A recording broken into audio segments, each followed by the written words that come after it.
She'd met others who were runaways from home, but never saw herself in that light, even though it was true that she left without telling a soul. Her plans was to return someday and lift her family from the grasp of poverty. And one girl she befriended was a young woman named Trina, who was a year younger but very streetwise. It was Trina who had taught her the drug trade. The rest she learned through trial and error. The two became fast friends and regular fixture on the downtown scene. At 5:30 a.m., neither had been asleep since the prior morning, electing to pull an all-nighter selling crack. Since it was the 3rd of the month and most addicts would be receiving a county check and food stamps. "You want some more coffee?" Trina, a dark-skinned, gangly young woman, asked. "I'm gonna get some cocoa." "Yeah," Olivia said, partially distracted as she was wrangling with a male addict over the size of her rocks or lack thereof. "I'll take mine black, no sugar." "Okay," Trina said, heading into the McDonald's across the street from Westlake Mall, parting the sea of young drug dealers who sold everything from crack to embalming fluid. "Can I get a 2 for $20? An older addict in a tattered green military surplus jacket asked, slipping up next to Olivia. "This is my last," he added. "Here," she said, her hands sneaking up into her bra, removing a small baggie of crack as she quickly opened it, shook out 2 rocks, and handed them to the fiend. "Good looking, little mama," the addict grinned, placing the rocks into his pocket and turning to stroll away without paying the $20. "Hold up, dude," Olivia called, taking him by his coat sleeve and turning him back to face her. "You'll be giving me my money or giving me back the dope." "I ain't got shit for you, bitch," he spat, before shoving her down onto the ground and turning once more to walk off before he found her back on her feet and in his face. "Pay me or pay Harborview Hospital a visit," Olivia hissed, coughing into her hand and getting in his face. "Bit," he began before she sliced him from eyebrow to navel with a razor blade. She kept her mouth and surreptitiously spat into her hand. Before the man could understand that he was being cut, his brow fell open to the bone and his scream was so chillingly woeful it froze others that were busy selling or smoking crack. The man stumbled back away from his beautiful attacker as large droplets of blood splattered all over his tennis shoes and soaked his soiled jeans, but still he could not move as she put her whole 122 pounds on his foot and now held the blade poised to strike again. "Give me my fucking money," she whispered calmly, "or give me my dope." The addict readily gave her the $20 he had in his jean pocket that was now red around the bill's edges. Olivia accepted the money and now demanded the crack back that she'd given him. As a large crowd gathered and watched in awed silence, the man quickly gave her back the 2 rocks as he moaned in pain. She finally stepped off his feet and let him flee as Trina approached timidly, not sure if it was safe to approach the other woman or not as the crowd looked after the fleeing victim. "You okay?" Trina asked, hesitantly offering a medium-sized cup of cocoa to her. "I'm fine, girl," Olivia smiled, accepting the steaming cup and sipping gingerly before speaking again. "Dude tried to rob me." "Yeah? He got the worst of it." "I see." "Let's head to the square," Olivia sighed tiredly. "He might call the cops." "Let's go," Trina said before flagging down a taxi and quickly climbing into the rear next to her. "Ollie," Trina said in a whisper. "Yeah? Were you trying to kill him?" "No," Olivia said, sitting back in her seat with her eyes closed. "Did it seem like that?" "Yeah. You okay with what happened?" "Of course." "I hope so." Olivia opened her eyes and leaned forward, turning to Trina. "It's us or them out here, girl. And if you let them have an inch, they'll want a mile. And before you know it, you'll be suffering out here, hand to mouth or worse. I've been there, and I ain't going back. I intend to make it out of these streets, even if I have to hurt many more guys like that." "I hear you, girl." "I'm almost out of cream," Olivia yawned as the cab sped down 3rd Avenue. "Call your boy up and tell him I want a half ounce." "Yep," Trina said, removing her cell phone and calling her dealer as the sun peeked over the skyscrapers, flooding the cab with golden bars of sun. The Street of Dreams was a 48-footer with all the amenities of a floating penthouse and by far the largest yacht on the Ballard Marina. Rico thought, admiring her as he came up with double fly deck, seated himself at the small bench seat, and dealt out a hand of cards across the teak wood table to his friend and mentor, Benjamin Creed. "So," Ben said, "it's off to college in a few weeks." "Man, I can't wait," Rico grinned. "You know what your major will be?" "Bitches and liquor," the youngster laughed boisterously. "I'm serious, bud." "I know," the kid said, choking off his laughter to now consider the old man. but I haven't really planned on staying for the full 4 years. I figured to be in the NBA, but Ben had been in favor of getting him a real education nonetheless, and now looked on displeasure as he sat his cards aside. Tell me why the rush to the league, Ben asked. Why not? I think you're just selling yourself short if you don't come out with a degree. I'll need a degree to get a decent paying job, the kid said, but the NBA is one of the highest paying jobs in the world, and I could always get a degree later if I wanted to. The guy had a point, Ben shrugged grudgingly as he picked up the cards and pulled one from the deck before discarding another from his hand. Kids today wanted all overnight, he thought, but he couldn't blame the young man for going after the money. Not really, he decided as he watched him toss out a card and draw one from the deck. Wasn't money what it was about in the end? Hadn't money been the chief pursuit for the last 3 decades? Of course it was, he admitted to himself silently and thought as he picked up a pair of sevens from the table. Maybe he should allow the young man room to figure a few things out for himself. He'd come out all right at 56 with no one to mentor nor counsel him, hadn't he? He looked around the stately street of dreams and the large marina that harbored her. He studied the cluster-faced Rolex and thought about his 8-bedroom estate in Texas, the collection of cars, and the other toys he bought. Yes, he'd come out all right, and perhaps the kid would too, he concluded before refocusing on the game at hand. Where's the young dime piece I met last week? The young man grinned, his smooth brown complexion glowing with the energies of youth. The siesta, Ben asked, stacking up the tens on the table before taking them up with the 10 of diamonds. No, she was French, Bud said, the tall model broad. Oh, Denise, Ben laughed. Somewhere in the Virgin Islands shooting for this year's swimsuit issue, I suppose. What do you be telling those broads? What they want to hear, Ben winked. Come on, man, Bud urged. Pick me up on game. You already on the game, Ben signals a passing hand and ordered up a pitcher of lemonade before turning back to address the young man further. If you figure out what they want, then you can perform miracles, young Spud.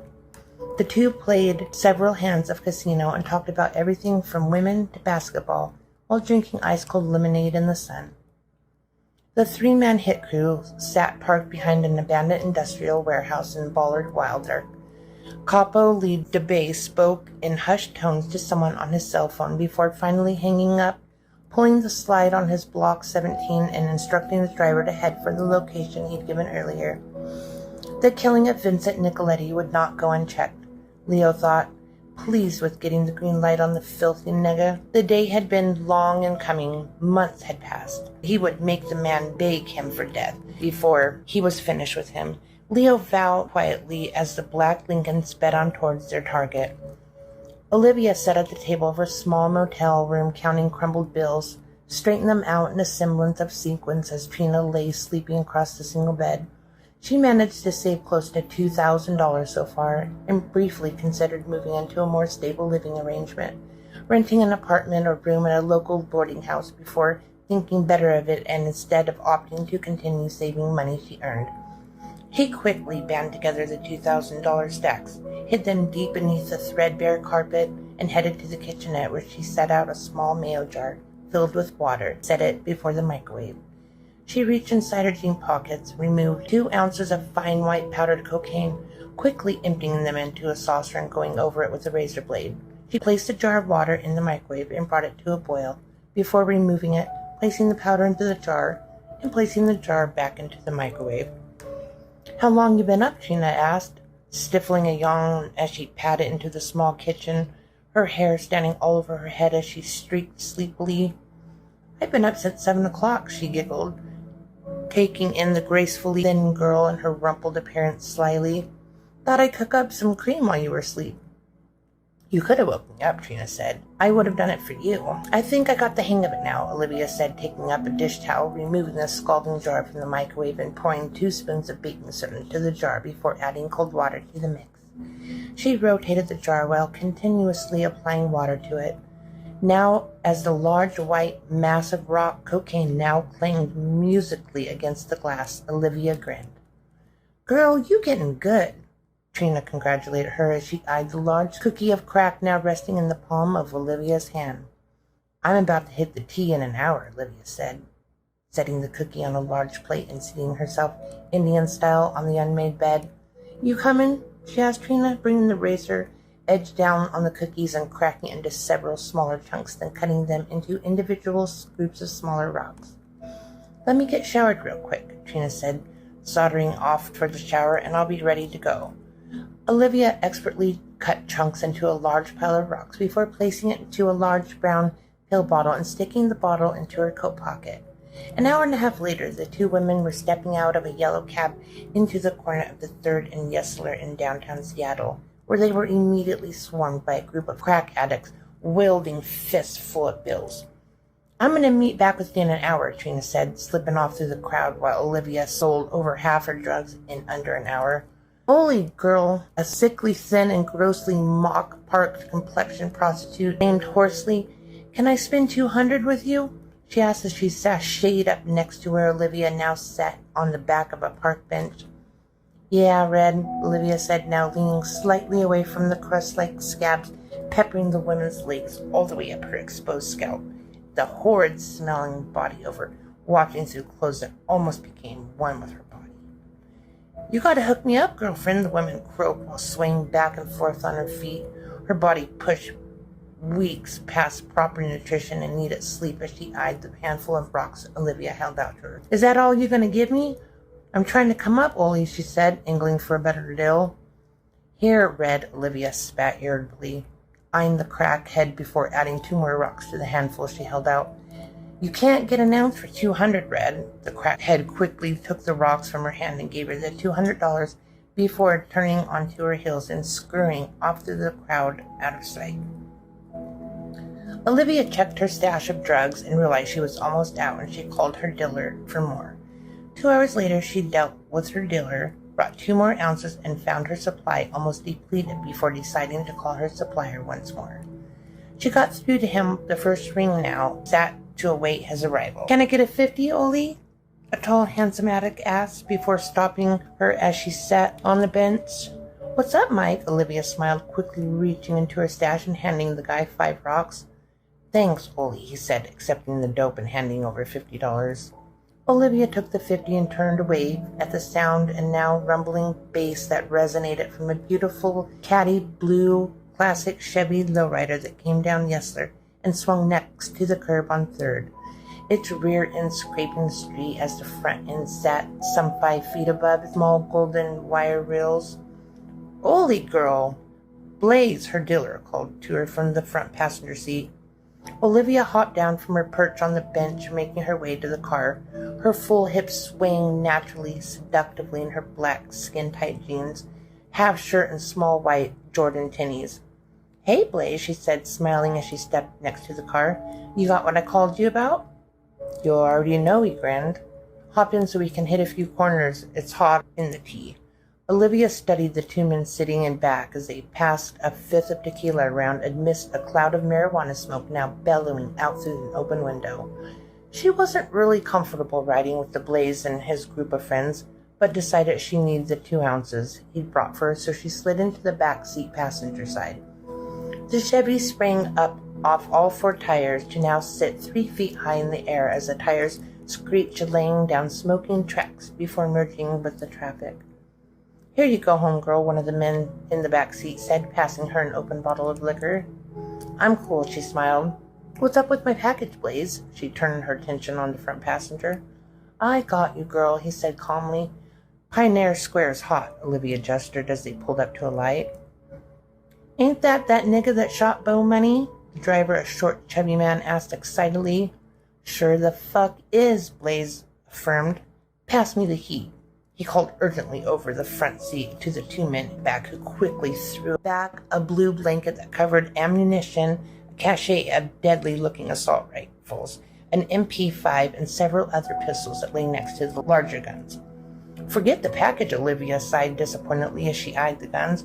Drop me off on the next corner. I'm not being in the middle of this shootout.